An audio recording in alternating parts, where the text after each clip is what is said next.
جب بات اللہ کے گھر میں خرچ کرنے کی آتی ہے، مسلمان آج شادی بیاہ میں کیا نہیں خرچ کرتا ہے، اپنی پوری زندگی کی پونجی لگا دیتا ہے، لیکن اللہ کے گھر میں کبھی خرچ کرنے کی بات آئے، اعلان کیا جائے تو یہ صاحب 10 روپے کی پھٹی ہوئی نوٹ نکال کر کے چندہ دیتے ہیں۔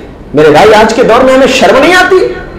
اللہ کے راستے میں اپنے بچوں کو بھی خرچ دیتے ہو تو یہ 10 روپیہ دینا پسند نہیں کرتے ہو، اور اللہ کے راستے میں جب خرچ کرنے کی بات آتی ہے تو 10 اور 20 کی پھٹی ہوئی نوٹ نکال کر کے ہم دیتے ہیں۔ ہمارا ضمیر کہاں مر گیا ہے؟ ہمارا ضمیر کیسے مردہ ہو گیا؟ ہمارا ایمان کہاں چلا گیا؟ کسی کو اللہ کے گھر سے ہم اور آپ روک نہیں سکتے۔ آج اللہ تعالیٰ حفاظت فرمائے، کچھ ایسے احمق اور نادان بھی ہوتے ہیں کہ وہ لوگوں کو برجستہ منع کرتے کہ مسجد میں تم نہیں آنا نماز پڑھنے کی۔ نہیں میرے بھائی، کسی کو ہم روک نہیں سکتے۔ یہاں تک کہ کوئی نان مسلم بھی آتا ہے ہمارے اس عبادت کو دیکھنے کی غرض سے، سمجھنے کے لیے، اسے بھی ہم اور آپ نہیں روک سکتے، تو ہم اپنے بھائی کو کیسے روک سکتے؟ اور قرآن میں تو اللہ تعالیٰ نے صاف طور پہ منع فرما دیا، ایسے شخص کو ظالم قرار دیا۔ کیا فرمایا اللہ نے؟ وَمَن أَظْلَمُ مِمَّن مَّنَعَ مَسَاجِدَ اللَّهِ أَن يُذْكَرَ فِيهَا اسْمُهُ وَسَعَىٰ فِي خَرَابِهَا۔ فرمایا کہ اس سے بڑا ظالم کون ہو سکتا ہے جو لوگوں کو اللہ کے گھر آنے سے روک رہا ہو۔ اللہ کے گھر آنے سے ہم اور آپ کسی کو روک نہیں سکتے ہیں، کسی کو ہم روک نہیں سکتے، ہمارا کوئی اختیار نہیں ہے، کیونکہ مساجد اللہ کا گھر ہے۔ اللہ کے رسول نے فرمایا کہ کبوتر کے گھونسلے کے برابر بھی ہم نے اس میں حصہ لے لیا تو اللہ تعالیٰ اس کے لیے بھی جنت میں گھر بنائے گا۔ میرے بھائیو، اگر کوئی اللہ کے گھر کی تعمیر کر رہا ہے اور ایمان کے ساتھ آخرت پر ایمان رکھتے ہوئے، اللہ پر ایمان رکھتے ہوئے، تو اللہ نے ایسے لوگوں کی قرآن میں تعریف فرمائی ہے، تعریف کی ہے اللہ نے۔ نحمده ونستعينه ونستغفره ونعوذ بالله من شرور أنفسنا ومن سيئات أعمالنا من يهده الله فلا مضل له ومن يضلله فلا هادي له وأشهد أن لا إله إلا الله وحده لا شريك له وأشهد أن محمدًا عبده ورسوله يا أيها الذين آمنوا اتقوا الله حق تقاته ولا تموتن إلا وأنتم مسلمون يا أيها الناس اتقوا ربكم الذي خلقكم من نفس واحدة وخلق منها زوجها وبث منهما رجالا كثيرا ونساء واتقوا الله الذي تساءلون به والأرحام إن الله كان عليكم رقيبا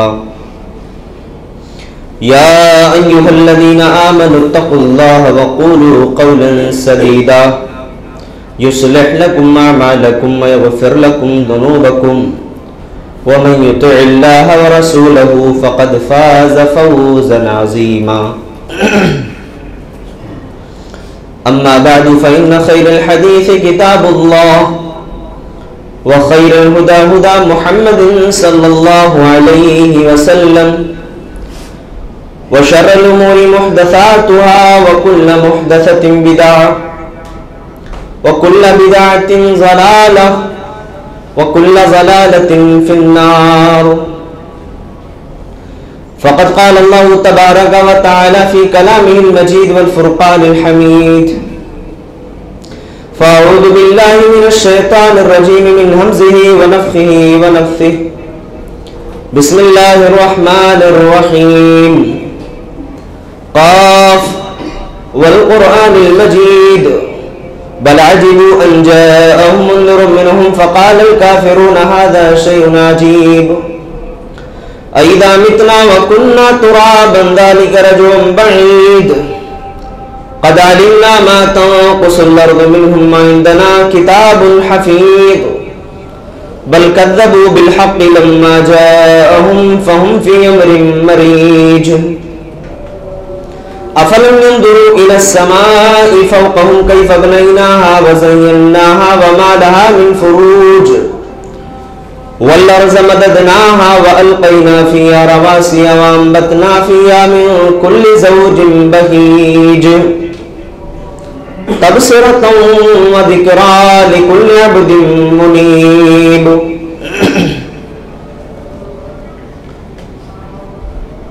وقال الله تعالى في موضع آخر انما يأمر مساجد الله من آمن بالله واليوم الآخر. وقال النبي صلى الله عليه وسلم من بنى لله مسجدا بنى الله له بیتا فی الجنہ. معزز حاضرین جمعہ، نوجوان ساتھیوں، اسلامی بھائیوں اور پیارے بچوں، تمام قسم کی تعریف و توصیف، بڑائی و بزرگی، کبریائی اللہ رب العالمین کے لیے لائق و زیبا ہے. بعدہ درود محدود ہو بالخصوص ہمارے آخری پیغمبر جناب محمد رسول اللہ صلی اللہ علیہ وسلم پر، اور بالعموم تمام انبیاء کرام علیہم السلام پر.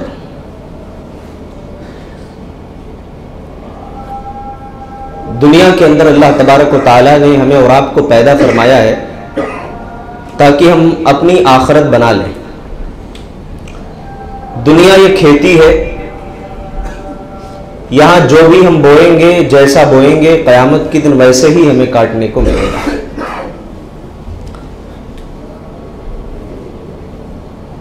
بہت ساری ایسی نیکیاں ہیں جن کے فضائل قرآن و سنت کے اندر بیان کیے گئے کہ فلاں نیکی کرنے پر یہ اجر و ثواب ملے گا، فلاں نیکی کرنے پر یہ بدلہ ملے گا. اللہ تعالیٰ نے اس نیکی کو بدلے کے ساتھ خاص کر دیا. دنیا میں ہم اور آپ 50 سال، 60 سال، 70 سال کی زندگی گزارنے کے لیے اپنا ایک خوبصورت سا محل تیار کرتے ہیں، ایک گھر بناتے ہیں. پھر اس گھر میں خوبصورتی لانے کے لیے اس کی فنیشنگ کی جاتی ہے، اس کو مضبوط بنایا جاتا ہے، اور اس کے بعد ہمارے دل میں ایک عجیب خوشی بھی محسوس ہوتی ہے کہ ہم نے اپنے زندگی میں ایک بہت بڑا اچیومنٹ کیا ہے کہ ہم نے گھر بنا لیا. لیکن میرے بھائیوں، مجھے یہ بتاؤ، یہ گھر جو ہم نے دنیا میں بنایا ہے، یہ گھر کب تک ہے؟ 50 سال، 60 سال، 70، 80 سال. اور اگر یہ گھر ٹوٹ بھی گیا تو ہمارا دنیا کا خسارہ ہے، دنیا کا نقصان ہے. یعنی اس دنیا کو بنانے کے لیے، اس دنیا کے گھر کو تعمیر کرنے کے لیے ایک آدمی اپنے شہر کو، اپنے گاؤں اور علاقے کو چھوڑ دیتا ہے. دور کہیں نوکری کرنے کے لیے، ملازمت کرنے کے لیے وہ سفر کرتا ہے تاکہ اس کے بچے، اس کی فیملی چھاؤں میں رہ سکے، ان کی عزتیں محفوظ رہ سکے، ان کو ایک گھر مل سکے. اور اس کے لیے ہر آدمی کوشاں ہوتا ہے. دنیا کا گھر آپ بنا رہے ہیں، اس میں کتنی نیکی ملے گی اللہ کو معلوم ہے، اور آپ کی نیت پر ڈیپینڈ ہے. لیکن اگر اللہ کا گھر آپ نے تعمیر کیا، مساجد آپ نے کہیں بنایا، چاہے اپنے خاص مال میں سے آپ نے مکمل مسجد تعمیر کر دی ہو، یا آپ استطاعت نہیں رکھتے ہیں تو آپ نے تعاون لوگوں کا جمع کر کے اللہ کا وہ گھر تعمیر کروایا ہو، اخلاص نیت کے ساتھ، یہ شرط ہے، یاد رکھیے. کوئی نام نہیں، کوئی شہرت نہیں، کوئی عہدہ منصب کی چاہت دل میں نہیں، بس اخلاص کے لیے کہ ہم نے بنایا بس اللہ کے لیے، اللہ اس کا مجھے بدلہ دے گا. بڑی فضیلت ہے. اللہ کے رسول صلی اللہ علیہ وسلم نے بڑی فضیلت بیان فرمائی کہ ایسے شخص کے لیے اللہ تعالیٰ جنت میں گھر تعمیر کرتا ہے. یعنی مساجد تعمیر کرنا دنیا کے اندر، یہ جنت میں ایک گھر تعمیر کرنے کے لیے بہت بڑا ذریعہ ہے. دنیا میں بہت ساری چیزیں ہیں، زمین اللہ کی بڑی کشادہ ہے، لیکن سب سے خوبصورت اور سب سے بہترین جگہ جو ہے وہ اللہ کی مساجد اور اللہ کے گھر ہیں، جہاں ہم اور آپ اللہ تعالیٰ کو یاد کرتے ہیں. سب سے بہترین جگہ مسجد ہے. دنیا میں کہیں آپ کو سکون ملے یا نہ ملے، لیکن جب آپ اللہ کے گھر میں آتے ہو تو آپ کو ایک دلی سکون ملتا ہے، ایک دلی سکون و اطمینان محسوس ہوتا ہے۔ کیوں؟ پیارے نبی صلی اللہ علیہ وسلم فرماتے ہیں احب البلاد الی اللہ مساجدہا، کہ سب سے بہترین جگہ اللہ تبارک و تعالی کی مساجد ہیں، جہاں ہم اللہ رب العالمین کو یاد کرتے ہیں، اللہ کا ذکر کیا کرتے ہیں۔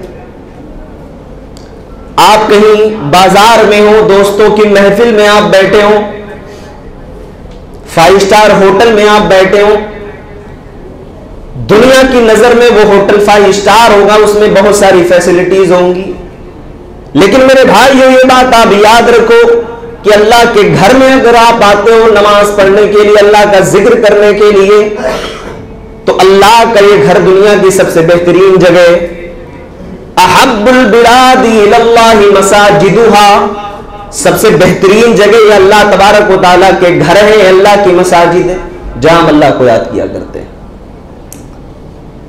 اور مساجد کی تعمیر کرنا یہ انبیاء کرام کا مشن تھا، یاد رکھیے آپ، انبیاء کرام مساجد تعمیر کیا کرتے تھے۔ ابراہیم علیہ السلام کو لے لیں، اسماعیل علیہ السلام کو لے لیں، اللہ کا گھر خانہ کعبہ تعمیر کر رہے ہیں اور اللہ تعالیٰ سے دعا کر رہے ہیں ربنا تقبل منا انک انت السمیع العلیم، کہ اے ہمارے رب، خانہ کعبہ کی ایک اینٹ وہ رکھتے جا رہے ہیں اور اللہ سے دعا کرتے جا رہے ہیں ربنا تقبل منا انک انت السمیع العلیم، کہ اے ہمارے رب تو ہمارے اس عمل کو، ہمارے اس کام کو قبول فرما لے، ہماری اس نیکی کو قبول فرما لے۔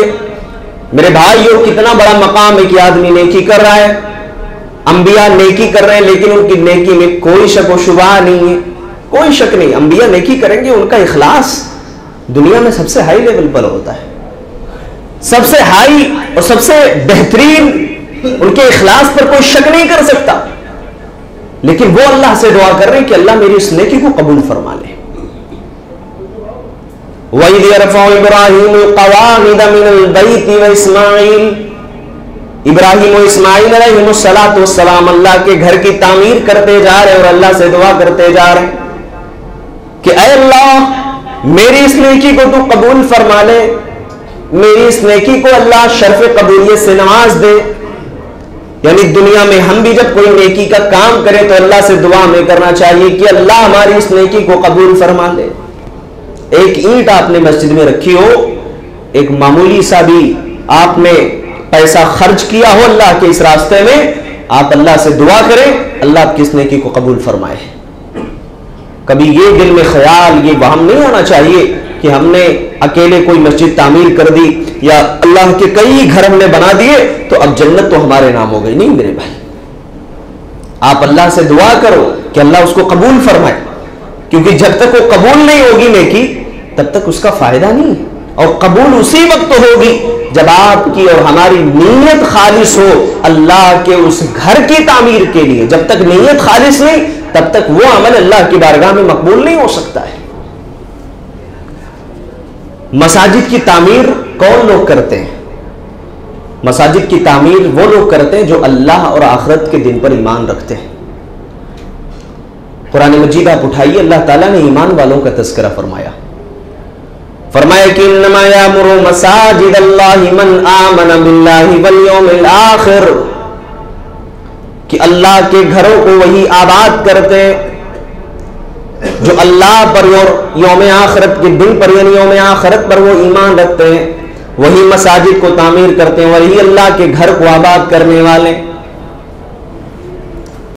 میرے بھائیو اگر کوئی اللہ کے گھر کی تعمیر کر رہا ہے اور ایمان کے ساتھ آخرت پر ایمان رکھتے ہوئے، اللہ پر ایمان رکھتے ہوئے، تو اللہ نے ایسے لوگوں کی قرآن میں تعریف فرمائی ہے، تعریف کی ہے اللہ نے۔ اور میرے بھائیو یہ بات جان لو کہ مساجد میں تعمیر کرنا ہے لوگوں کو جوڑنے کے لیے، اللہ کی طرف قریب لانے کے لیے، اللہ سے لوگوں کے تعلقات مضبوط کرنے کے لیے۔ اور جو اللہ کے گھر سے لوگوں کو روکتا ہے اللہ نے اس کو بہت بڑا ظالم کہا ہے۔ ہم اللہ کے گھر سے کسی کو روک نہیں سکتے۔ آج دیکھیے ہمارے اس ملک کے اندر کیا ماحول ہے۔ ہماری ذمہ داری ہے کہ ہم اللہ کے گھروں کو آباد کریں، اللہ کے گھروں کو آباد کریں۔ بہت ساری شکایتیں مسلمان کرتے ہیں، فلاں جگہ مسجد جو ہے منہدم کر دی گئی، گرا دی گئی۔ ابھی میں اس ٹاپک پر آتا ہوں کہ ہماری ایسے موقع پہ کیا ذمہ داریاں ہونی چاہیے۔ فلاں جگہ جو ہے مسجد خالی پڑی تھی، میرے بھائیوں ایسی مساجد میں جانتا ہوں کہ اللہ کی قسم مسلمانوں کے اختلاف نے، مسلمانوں کے انتشار نے ان مساجد کے اندر تالے لگوائے، اور وہاں جو مساجد ویران ہیں وہاں کوئی عبادت کرنے والا نہیں، وہاں لوگ تاش اور جوئے کھیلتے ہیں، یہاں تک کہ اللہ کی قسم وہاں لوگ قضائے حاجت کرنے کے لیے جاتے ہیں۔ ایسی مساجد ہمارے اس ملک کے اندر موجود ہیں۔ میں خود ساؤتھ کے علاقے میں جہاں 7-8 سال کا عرصہ میں نے گزارا، وہاں ایک ایسی مسجد تھی، پتھر کی مسجد، بڑی مضبوط اور مستحکم، لیکن وہاں جب میں گیا میں نے ساتھیوں سے پوچھا بھئی کیسی مسجد ہے یہ، اور دیکھا تو حالات ایسے بد سے بدتر ہیں کہ وہ نعوذ باللہ اللہ معاف کرے وہ زناکاری کے اڈے بنے ہوئے، تاش اور جوئے کے اڈے بنے ہوئے ہیں ایسے گھر۔ مسلمانوں اپنے ایمانی غیرت کو اگر تم نے بیدار نہیں کیا تو پھر اس بات کا رونا چھوڑ دو کہ ہماری مساجد ہمارے ہاتھ سے دور جا رہی، ہماری گرفت سے باہر جا رہی۔ اللہ کے گھروں کو اگر آباد نہیں کرو گے، تمہارے اختلاف کی وجہ سے اللہ کے گھر اگر ویران ہوں گے تو اس پر غیر قبضہ کرے گا، اس پر وہاں جوئے اور تاش کھیلے جائیں گے، وہاں گناہ کے بہت سارے ارتکاب کیے جائیں گے، اور اس کے ذمہ دار مسلمان ہوں گے۔ میرے بھائیو ضروری ہے، اللہ کا گھر ہم بنا رہے ہیں، اللہ کے گھر کو آباد کرنے کا جذبہ ہونا چاہیے۔ میں آپ کو بتاؤں ایسے علاقے ہیں، گاؤں ہیں، دیہی علاقے ہیں کہ وہاں مساجد بنا دی گئی جوش میں۔ کسی شاعر نے کہا تھا کہ مسجد تو بنا لی شب بھر میں، ایمان کی حرارت والوں نے، من اپنا پرانا پاپی تھا برسوں میں نمازی بن نہ سکا۔ بتائیے مسلمان اس گاؤں میں، علاقے میں موجود ہیں، لیکن کوئی اس مسجد کے اندر اذان دینے والا نہیں، کوئی نماز پڑھانے والا نہیں۔ عام شاہراہ پر اگر مسجد بنی ہو الگ بات ہے مسافروں کے لیے، لیکن ایک خاص گاؤں میں، علاقے میں تعمیر ہوئی ہے وہ مسجد، لیکن وہاں جب نماز کے لیے جایا جائے کبھی ایک آدمی، کبھی 2 آدمی، کبھی پوری مسجد خالی ہے، کبھی اذان ہی نہیں ہو رہی ہے۔ یاد رکھو اللہ کے رسول صلی اللہ علیہ وسلم کی حدیث ہے کہ ایسا علاقہ، ایسا محلہ جہاں کم سے کم 3 لوگ ہیں اور وہاں اللہ رب العالمین کے گھر میں لوگ جمع نہ ہوتے ہو، وہاں اللہ کا گھر تعمیر نہ ہوا ہو، لوگ نماز نہ پڑھتے ہو، تو ایسے لوگوں کے اوپر شیطان حاوی ہو جاتا ہے۔ مسلمان کا علاقہ نہیں وہ شیطان کا بسیرا ہے، وہاں شیطانوں کا بسیرا ہے۔ میرے بھائیو آگے چلیے، مسجد کو آباد کرنے کی بہت بڑی فضیلت ہے، یاد رکھیے۔ جب بات اللہ کے گھر میں خرچ کرنے کی آتی ہے، مسلمان آج شادی بیاہ میں کیا نہیں خرچ کرتا ہے، اپنی پوری زندگی کی پونجی لگا دیتا ہے، لیکن اللہ کے گھر میں کبھی خرچ کرنے کی بات آئے، اعلان کیا جائے تو یہ صاحب 10 روپے کی پھٹی ہوئی نوٹ نکال کر کے چندہ دیتے ہیں۔ میرے بھائی آج کے دور میں ہمیں شرم نہیں آتی؟ اللہ کے راستے میں اپنے بچوں کو بھی خرچ دیتے ہو تو یہ 10 روپیہ دینا پسند نہیں کرتے ہو، اور اللہ کے راستے میں جب خرچ کرنے کی بات آتی ہے تو 10 اور 20 کی پھٹی ہوئی نوٹ نکال کر کے ہم دیتے ہیں۔ ہمارا ضمیر کہاں مر گیا ہے؟ ہمارا ضمیر کیسے مردہ ہو گیا؟ ہمارا ایمان کہاں چلا گیا؟ اللہ نے تو وعدہ کیا تھا نا کہ اگر اللہ کے راستے میں خرچ کرو گے میں اسے ریٹرن دوں گا، 700 گنا بڑھا کر کے دوں گا۔ مثل الذین ينفقون اموالهم فی سبیل اللہ كمثل حبة انبتت 7 سنابل فی کل سنبلة 100 حبة واللہ یضاعف لمن یشاء واللہ واسع۔ اللہ نے وعدہ کیا ان لوگوں کی مثال جو اللہ کے راستے میں خرچ کرتے ہیں، ہاں اللہ کے راستے میں خرچ کرتے ہیں۔ اللہ نے مثال دی کمثل حبۃ انبتت 7 سنابل، اس دانے کی طرح ہے جس کے اندر 7 بالیاں ہوں، 7 سنابل فی کل سنبلۃ 100 حبۃ، اور ہر ایک کے اندر 700 دانے ہوں۔ اللہ تعالیٰ اس کو اور بڑھاتا ہے، اس میں اور اضافہ کرتا ہے۔ دنیا کے اندر اگر ریٹرن چاہیے نا، اپنے مال کا اچھا خاصا ریٹرن لینا ہو، اللہ کے راستے میں لگاؤ، اللہ کے لیے خرچ کرو، اللہ رب العالمین کے راستے میں خرچ کرو گے اللہ تمہیں 700 گنا بڑھا کر کے دے گا۔ دنیا میں لوگ بینکوں میں اور پتہ نہیں کہاں کہاں اپنا مال لگاتے ہیں کہ وہاں سے مجھے ریٹرن مل جائے. نعوذ باللہ بیاج اور سود کی شکل میں لوگ کاروبار میں لگاتے ہیں, وہاں سے مجھے اچھا ریٹرن ملے گا. اللہ کے راستے میں لگاؤ گے تمہیں وہ ریٹرن ملے گا جو تمہارا دماغ سوچ نہیں سکتا ہے, جہاں ہمارا تصور پہنچ نہیں سکتا ہے. میرے بھائیو, اس لیے اللہ کے گھروں کو آباد کرنے کی بہت بڑی فضیلت ہے. کیا فضیلت ہے؟ اللہ کے رسول نے فرمایا کہ من بنا للہ مسجدا بنى اللہ لہ بیتا فی الجنہ. ایمان والو, تم اللہ کے راستے میں اللہ تبارک و تعالیٰ کا گھر اگر تم تعمیر کرتے ہو تو اللہ تعالیٰ تمہارے لیے جنت میں ایک گھر بنائے گا. یہ اللہ کا وعدہ ہے, یعنی اللہ جنت میں ہمارے لیے ایک گھر تعمیر کر رہا ہے. اور ایک دوسری حدیث کے اندر یہ فضیلت بھی موجود ہے کہ اگر ہم نے مکمل گھر تعمیر نہیں کی, اللہ کا گھر مکمل ہم نہیں بنا سکے, کچھ اسکوائر فٹ زمین یا کچھ خرچ ہم نے اپنی طرف سے کر دیا, اس میں کچھ حصہ ہم نے لے لیا, ایک اینٹ ہی اس میں ہم نے رکھ دی. اللہ کے رسول نے فرمایا کہ کبوتر کے گھونسلے کے برابر بھی ہم نے اس میں حصہ لے لیا تو اللہ تعالیٰ اس کے لیے بھی جنت میں ایک گھر بنائے گا. مسلمانوں, فضیلت اور آفر تو اللہ نے بند نہیں کیا ہے نا. بہت سارے آفرز ملتے جا رہے ہیں, اور کیا چاہیے؟ ایک گھر مسجد نہیں بنا سکے, معمولی سا حصہ لے لو. ہاں, اللہ کا گھر تعمیر ہو چکا ہے, اب اس کے مینجمنٹ میں, اس کے مینٹیننس میں جو خرچ آ رہا ہے, اللہ کے لیے کبھی اخلاص کے ساتھ خرچ کر دو. آپ جو بھی اخلاص کے ساتھ خرچ کرو گے اس کا بدلہ دنیا میں کوئی دے نہیں سکتا, وہ اللہ کے پاس ہے. وہ اللہ کے پاس ہے اور اللہ کے آپ کو ملے گا انشاءاللہ, اگر اخلاص کے ساتھ آپ نے وہ مال اللہ کے راستے میں خرچ کیا ہے. آپ دیکھیے کہ اللہ کے نبی صلی اللہ علیہ وسلم نے کس طریقے سے مساجد کی تعمیر کی ہے. پیارے نبی صلی اللہ علیہ وسلم ہجرت کر کے مدینے کی طرف آ رہے, قباء میں آپ نے قیام کیا کچھ دنوں کے لیے. وہاں اسلام کی سب سے پہلی مسجد کی تعمیر اللہ کے رسول نے کر دی, مسجد قباء. اللہ کے رسول مدینہ آئے, وہاں زمین خریدی گئی, مسجد نبوی کی تعمیر کی گئی, اس کا سودا کیا گیا زمین کا. اس کے بعد وہاں کچی مسجد تعمیر ہو گئی. حضرت ابوبکر صدیق رضی اللہ عنہ کے زمانے میں مسجد کچی ہے. حضرت عثمان رضی اللہ عنہ کا دور آتا ہے, وہ مسجد پختہ کی جاتی ہے. اور اللہ تبارک و تعالیٰ نے کتنا بڑا جذبہ دیا تھا صحابہ کرام کے اندر. اللہ کے رسول صلی اللہ علیہ وسلم اعلان کر رہے ہیں, اللہ کے لیے کون اپنا مال خرچ کرنا چاہتا ہے؟ کون ہے جو اللہ کے راستے میں اپنا مال خرچ کرے گا؟ حضرت عثمان اپنا دل کھول کر اللہ کے راستے میں حاضر ہو جاتا ہے. اللہ کے رسول اپنا مال میں اللہ کے لیے خرچ کرنے کو تیار ہو. نبی کے قدموں میں, اللہ کے رسول صلی اللہ علیہ وسلم کے قدموں میں اپنا مال لا کر کے ڈال دیا. میرے بھائیوں, یہ صحابہ ہیں کہ جن کے دلوں میں اللہ رب العالمین کے لیے مال اور جان کی قربانی دینے کا جذبہ تھا, اسی لیے اللہ تعالیٰ نے ان کی نیکیوں کو قبول کیا, ان کے ایمان کو قبول فرمایا ہے. ہم مساجد تعمیر کرتے ہیں, ہماری ایک سوچ یہ ہونی چاہیے کہ مساجد کی تعمیر اللہ اور اس کے رسول صلی اللہ علیہ وسلم کے پیغام کو عام کرنے کے لیے بھی ہونا چاہیے. بڑی فضیلت ہے.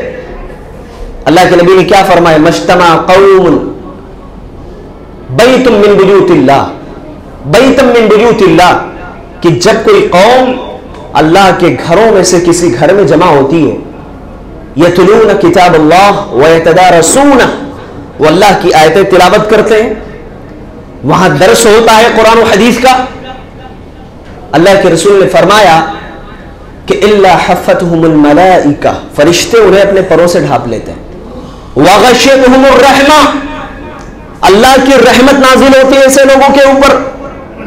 وذکرہم اللہ فی من عندہ, اور اللہ تعالیٰ اپنے پاس یعنی فرشتوں کے درمیان ایسے لوگوں کا ذکر فرماتے ہیں, ایسے لوگوں کا ذکر خیر ہوتا ہے کہ کون کون اس مجلس میں حاضر تھے اللہ رب العالمین کا پیغام سننے کے لیے. میرے بھائیوں, اللہ رب العالمین کے گھر کو تعمیر کریے, اور تعمیر اس طریقے سے بھی کیا جائے, ایسا نہ ہو کہ کہیں ایک مسجد بنا دی اور اس کے بعد ہم نے سوچا کہ بس اب جو ہے ہمارا کام ختم ہو گیا. نہیں, ہمارا مشن یہ ہونا چاہیے کہ جہاں جہاں مسلمانوں کے محلے ہوں, ہر محلے میں, ہر علاقے میں ایک مسجد تعمیر ہونی چاہیے.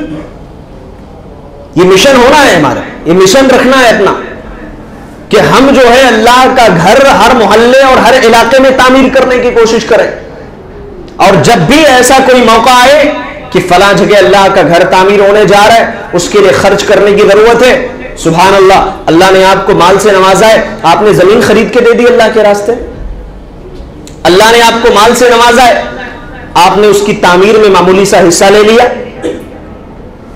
فضیلت سے تو خالی نہیں ہے، جتنی آپ کے اندر استطاعت ہے آپ حصہ لے رہے ہو، اللہ رب العالمین کے یہاں اس کا بہترین بدلہ آپ کو ملے گا انشاءاللہ۔ حضرت اما عائشہ رضی اللہ تعالیٰ عنہ بیان کرتی ہیں کہ اللہ کے نبی صلی اللہ علیہ وسلم نے حکم دیا، امر رسول اللہ صلی اللہ علیہ وسلم ببناء المساجد، کہ اللہ کے رسول صلی اللہ علیہ وسلم نے ہر محلے میں مسجد بنانے کا حکم دیا ہے، ہر محلے میں، جہاں جہاں مسلمانوں کے محلے آباد ہیں۔ اس کا فائدہ کیا ہوگا؟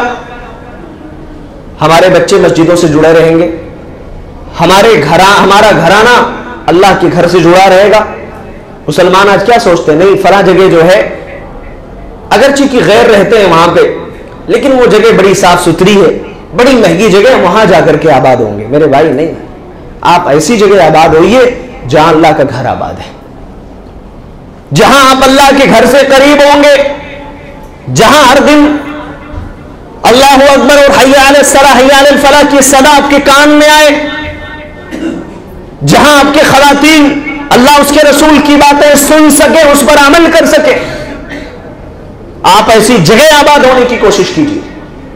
تو یہ چیز ضروری ہے کہ ہم اگر گھر خرید رہے ہیں، زمین لے رہے ہیں، تو ہماری یہ سوچ ہونی چاہیے کہ ہم بالکل مسجد سے قریب تر ہوں، تاکہ اللہ کے گھر میں آنا جانا میرے لیے آسان ہو جائے، 5 وقت کی نماز کی پابندی ہو سکے، دروس کا اہتمام کر سکے۔ یہ چیز بہت ضروری ہے میرے بھائی۔ اسی طریقے سے اب ہماری ذمہ داریاں کیا ہیں؟ مسجد تو بن گئی، اب مسجد کی ہماری اور آپ کی ذمہ داری یہ ہے مسجد تعمیر ہونے کے بعد کہ اس کی حفاظت کرنا ہے۔ یہ ہر مسلمان کی ذمہ داری ہے، مسجد کی حفاظت کرنا ہر مسلمان کی ذمہ داری ہے۔ ہمارے گھر کا کوئی ایک اینٹ اٹھا کر کے لے جا رہا ہو، گوارا کریں گے ہمارا؟ پسند نہیں کریں گے کہ ہمارے گھر میں کوئی اجنبی اس کی ایک اینٹ اٹھا کر کے لے جائے، اور اللہ رب العالمین کے گھر ویران اگر پڑے ہو، اس کے کاغذات مکمل نہ ہو، ہم لاپرواہی کے شکار ہو، اور اس کے بعد میں یہ کہیں کہ حکومت نے ہمارے گھروں کو جو ہے مسجد کو توڑ دیا، تو ساری غلطی حکومت کی ہے کیا؟ ہماری بھی غلطیاں ہیں بعض جگہوں پر کہ ہم نے زمین خرید لی، زمین لینے کے بعد اس کے کاغذات لیگل طور پر جو بھی ہو سکتے ہیں اس کو مضبوط رکھیں، مکمل رکھیں، پختہ رکھیں، تاکہ آئندہ کوئی مسئلہ پیدا ہو تو ہمارے پاس ہماری بات رکھنے کے لیے ایک مضبوط دلیل ہو۔ یہ مسجد کی حفاظت میں سب سے اہم ذمہ داری ہے مسلمانوں ہماری اور آپ کی، کہ ہر طریقے سے اس کے کاغذات صحیح ہونے چاہیے، درست ہونے چاہیے۔ اور دوسری چیز یہ ہے کہ مسجد کی صفائی ستھرائی کا اہتمام بھی کرنا چاہیے۔ اللہ کے گھر میں ہم داخل ہوئے، کئی معمولی سی کوئی چیز پڑی ہے، اٹھا کر کے ہم نے اسے باہر پھینک دیا، آپ کو ثواب ملے گا۔ جہاں تک کہ ایک معمولی سا کاغذ کا تنکا بھی، ایک معمولی سا بال بھی اگر آپ باہر پھینک رہے ہو، اس پر بھی اللہ تعالیٰ آپ کو ثواب دے گا انشاءاللہ۔ مسجد کی صفائی ستھرائی کا اہتمام ہماری اور آپ کی ذمہ داری ہے۔ اسی طریقے سے دوسری ذمہ داری یہ ہے کہ مسجد جب تعمیر کی جائے تو یہ مشن ہو کہ وہاں سے خدمت خلق کا بھی کام لیا جائے گا، وہاں سے بہت ساری چیزیں لوگوں کے لیے ڈونیٹ کی جائیں گی، لوگوں کی مدد کی جائے گی، قوم میں رفاہی کام کیا جائے گا۔ اور یہ کام صرف رمضان تک ہی منحصر نہ ہو، رمضان تک ہی قید نہ ہو کہ جب رمضان کا مہینہ آیا تو مساجد سے ہم نے خوب خیر کا کام کیا، اور جب رمضان کا مہینہ چلا گیا تو ہم خاموش بیٹھ گئے۔ نہیں، خدمت خلق کرنا بھی ہماری اور آپ کی ذمہ داری ہے۔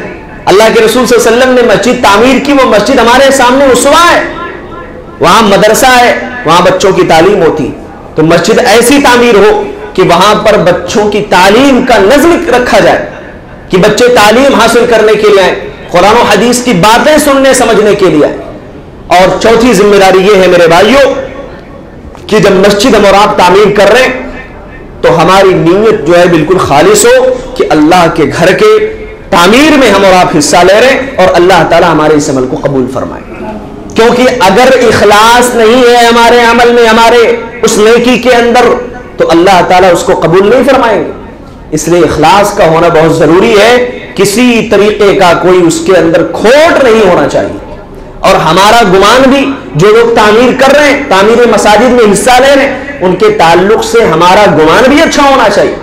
آپ کو پتا ہے بہت سارے لوگ ایسے بھی ہیں بیچارے کہ اتنے تنگ نظری کے شکار ہوتے ہیں کہ کوئی اللہ کے گھر کے تعمیر کے لیے حاضر ہو رہا ہے، تعاون کی اپیل کر رہا ہے، اب سوچ رہے ہیں پتہ نہیں یہ پیسہ کھا لے گا. ارے بھائی وہ کھائے گا، وہ اپنی آخرت تباہ کرے گا. آپ نے اللہ کے راستے میں دے دیا ہے نا، اللہ کے پاس آپ کو بدلہ ملے گا انشاءاللہ. لیکن آپ تنگ نظری کے شکار نہ ہو. سارے لوگ غلط نہیں ہوتے، امانت دار ہوتے ہیں، ان کے اندر شفافیت ہوتی ہے. آپ کی نیت اللہ تعالیٰ دیکھنے والا ہے کہ آپ نے کس نیت کے ساتھ اس مال کو خرچ کیا ہے. اللہ ایسے لوگوں کی حفاظت کرے. بعض ایسی بھی سوچ رکھنے والے ہیں، اللہ ان کو ہدایت دے کہ وہ علاقائی سطح پر تنگ نظری کے شکار ہیں. میرے بھائیو یہ بات آپ یاد رکھ لیجئے، علاقائی سطح پر کہ فلاں جگہ سے، یو پی سے، بہار سے، فلاں جگہ سے آنے والے عام طور پہ غلطی ہوتے. ایسی بھی مینٹالٹی کے لوگ ہیں دنیا میں، اور وہ اعلان کرنے والوں کے ساتھ بڑی بدخلقی کا مظاہرہ کرتے ہیں. بدخلقی نہیں ہونی چاہیے میرے بھائی. جو اللہ کے راستے میں مانگنے کے لیے آیا ہے، اللہ تعالیٰ کے اس کا ایک مقام ہے، اس کا ایک مرتبہ ہے. اللہ کے رسول صلی اللہ علیہ وسلم خود اعلان کر رہے ہیں کون ہے جو اللہ کے راستے میں خرچ کرنے کے لیے آگے بڑھے گا. تو یہ کام کوئی بے عزتی کا کام نہیں. ہم اور آپ اسے گری ہوئی نظر سے دیکھتے ہیں، اللہ کی نظر میں وہ بہت بڑے مقام اور مرتبے کا حامل ہے میرے بھائی. اسی طریقے سے ہماری ایک ذمہ داری یہ بھی ہے کہ اگر ہم مسجد تعمیر کر رہے ہیں تو مالی تعاون کریں. ہماری ذمہ داری ہے مالی تعاون. کس اعتبار سے؟ میں نے کہا کہ آپ کچھ حصہ لے سکتے ہیں، لیجئے. آپ مکمل مسجد تعمیر کروانے کا اپنے اندر طاقت پاتے ہیں، الحمدللہ کیجئے، اللہ قبول کرے گا انشاءاللہ. اور اگر آپ خود ذمہ دار ہیں تو ہمارے اندر مال کی شفافیت ہونی چاہیے، امانت داری ہونی چاہیے کہ اگر کوئی حساب لینے آ جائے بھائی یہ چیزیں ہمارے سامنے واضح ہیں، کوئی مسئلہ نہیں. تو شفافیت اور امانت داری بھی ضروری ہے. لوگ پوچھیں یا نہ پوچھیں، اللہ تعالیٰ تو پوچھنے والا ہے نا. اللہ کیا تو جواب دے رہا ہے نا ہمیں اور آپ کو. تو یہ ہماری ذمہ داری یہ بھی ہے کہ ہم اپنے اس کام میں صاف و شفاف ہو، امانت داری کا مظاہرہ کریں. اسی طریقے سے 8ویں ذمہ داری ہماری اور آپ کی یہ ہے کہ جب ہم مسجد تعمیر کر رہے ہیں تو عوامی مفاد کا خیال رکھیں. آپ اپنے قوم میں نامور ہیں، الحمدللہ ذمہ دار ہیں. کسی نے آفر دیا کہ بھائی اپنے علاقے میں مسجد بنوائیے، تو اب آپ کا کام یہ نہ ہو کہ ہمارے گھر سے قریب کون سی زمین ہے اس کو خرید لو، ہماری دکان سے قریب کون سی زمین ہے اسے خرید لو، اس کا سودا کر لو. نہیں میرے بھائی، عوامی مفاد کا خیال رکھنا ہے کہ مسلمان کہاں زیادہ تعداد میں آباد ہیں، ایسی جگہ مسجد بنائی جائے تاکہ وہ سب جڑ کر کے رہ سکیں. اپنے ذاتی مفاد کو مد نظر نہ رکھا جائے. ہو سکتا ہے کہ آپ کا گھر دور ہو، آپ پیدل چل کر کے جاؤ گے اور ثواب آپ کو ملے گا انشاءاللہ، اور زیادہ آپ کو ثواب ملے گا، کیا حرج ہے. لیکن عوامی مفاد کا خیال رکھنا بھی بے انتہا ضروری ہے اللہ کے اس گھر کی تعمیر میں. اور 9ویں ذمہ داری ہماری اور آپ کی یہ ہے کہ سماجی تعلقات کا ہم اور آپ خیال رکھیں. اللہ کا گھر ہم نے تعمیر کیا ہے تو اب وہاں سے فتنہ نہ ہونے پائے، وہاں سے لڑائی اور جھگڑے کی باتیں نہ ہوں، وہاں سے اختلاف و انتشار نہ ہو، وہاں سے محبت کا پیغام عام کیا جائے، وہاں ہر آنے والے کے ساتھ عزت کے ساتھ پیش آیا جائے. مثالیں کتنی مثالیں میں آپ کے سامنے پیش کروں. اللہ کے نبی صلی اللہ علیہ وسلم مسجد میں بیٹھے ہوئے، صحابہ کرام بیٹھے ہوئے، ایک شخص مسجد میں داخل ہوا، مسجد کے کونے میں پیشاب کرنا شروع کر دیتا ہے. میں زیادہ دور نہیں جاؤں گا، ہمارے ساتھ ہی معاملہ پیش آئے، ابھی لوگ اس کو مارنا شروع کر دیں گے. صحابہ کرام کا رد عمل دیکھو کیا تھا. صحابہ کرام بھی جذبات میں آ گئے، برا بھلا کہنے لگے اسے کہ بھائی مسجد میں گندگی پھیلا رہا ہے. لیکن اللہ کے رسول کا اخلاق دیکھیں. اللہ کے رسول نے کیا فرمایا؟ کہا کہ اسے چھوڑ دو، پیشاب کر لینے دو. جب وہ پیشاب کر کے فارغ ہوا تو صحابہ کرام کو اللہ کے رسول نے حکم دیا، پانی منگوایا، اور جہاں اس نے گندگی کی تھی اس جگہ کو صاف کیا اور اس کے بعد اسے بٹھایا. اللہ کے رسول نے اس کو نصیحت کی, کہا یہ مسجد یہ اللہ کا گھر ہے, اس کے صفائی ستھرائی کا اہتمام کرو, یہ مساجد اللہ کا گھر ہے, یہاں اللہ کا ذکر کیا جاتا ہے, یہاں اللہ کی تسبیح و تحمید کی جاتی ہے, یہاں اللہ کو یاد کیا جاتا ہے. میرے بھائیوں یہ نصیحت, یہ اخلاق جس کا مظاہرہ پیارے نبی صلی اللہ علیہ وسلم نے کیا ہے, سبحان اللہ, وہی اخلاق ہمارے اندر ہونا چاہیے. کسی کو اللہ کے گھر سے ہم اور آپ روک نہیں سکتے. آج اللہ تعالیٰ حفاظت فرمائے, کچھ ایسے احمق اور نادان بھی ہوتے ہیں کہ وہ لوگوں کو برجستہ منع کرتے کہ مسجد میں تم نہیں آنا نماز پڑھنے کی. نہیں میرے بھائی, کسی کو ہم روک نہیں سکتے. یہاں تک کہ کوئی نان مسلم بھی آتا ہے ہمارے اس عبادت کو دیکھنے کی غرض سے, سمجھنے کے لیے, اسے بھی ہم اور آپ نہیں روک سکتے. تو ہم اپنے بھائی کو کیسے روک سکتے؟ اور قرآن میں تو اللہ تعالیٰ نے صاف طور پہ منع فرما دیا, ایسے شخص کو ظالم قرار دیا. کیا فرمایا اللہ نے؟ وَمَن أَظْلَمُ مِمَّن مَّنَعَ مَسَاجِدَ اللَّهِ أَن يُذْكَرَ فِيهَا اسْمُهُ وَسَعَىٰ فِي خَرَابِهَا. فرمایا کہ اس سے بڑا ظالم کون ہو سکتا ہے جو لوگوں کو اللہ کے گھر آنے سے روک رہا ہو. اللہ کے گھر آنے سے ہم اور آپ کسی کو روک نہیں سکتے ہیں, کسی کو ہم روک نہیں سکتے, ہمارا کوئی اختیار نہیں ہے, کیونکہ یہ مساجد اللہ کا گھر ہے, یہ مسجد اللہ کا گھر ہے. میرے بھائیوں, اسی طریقے سے 10ویں ذمہ داری ہماری اور آپ کی یہ ہے کہ اتحاد و اتفاق کا خیال رکھیں. اتحاد و اتفاق ہونا چاہیے. مساجد جب تعمیر ہو رہی ہے تو کوشش یہ کی جائے کہ اختلافات سے ہم اور آپ بچیں, آپسی اختلافات سے بچیں. اللہ کے اس گھر میں حصہ لیں, اخلاص کے ساتھ اختلاف نہ پھیلائیں, انتشار نہ پھیلائیں, اتحاد قائم کریں. کیونکہ دیکھیے, جب دشمن کی نظر ہوگی, دشمن جب حاوی ہوگا تو یہ سوچ کر کے حاوی نہیں ہوگا کہ آپ لوگوں کا اختلاف ہے. وہ یہ نہیں دیکھے گا کہ آپ لوگ منتشر ہو, وہ یہ نہیں دیکھے گا کہ آپ کا نام کیا ہے, فلاں کا نام کیا ہے. اسے اس چیز سے مطلب ہے کہ مسجد ہے اللہ کا گھر. اس لیے اتحاد و اتفاق میں بڑی طاقت ہے, اس کو برقرار رکھیے. وَاعْتَصِمُوا بِحَبْلِ اللَّهِ جَمِيعًا وَلَا تَفَرَّقُوا. اللہ نے فرمایا کہ لوگوں مل کر کے تم سب اللہ کی رسی کو مضبوطی سے تھام لو, فرقہ پرستی نہ کرو, فرقہ تفرقہ بازی نہ کرو, انتشار اور اختلافات سے بچو. اللہ معاف کرے, کتنے ایسے نادان لوگ ہیں, مسجدوں میں باقاعدہ باہر پوسٹر لگوا دیا جاتا ہے, یہ مسجد فلاں جماعت کی ہے, یہاں فلاں فلاں فلاں جماعت کے لوگ نہیں آ سکتے. اللہ کے گھر سے روکتے ہیں, یہاں فلاں فلاں جماعت کے لوگ نہیں آ سکتے. اور اگر کوئی بیچارہ داخل ہو گیا نماز پڑھنے کی غرض سے, بعض ایسی جگہیں ہیں جہاں باقاعدہ مسجد دھلوائی گئی, مسجد صاف کروایا گیا.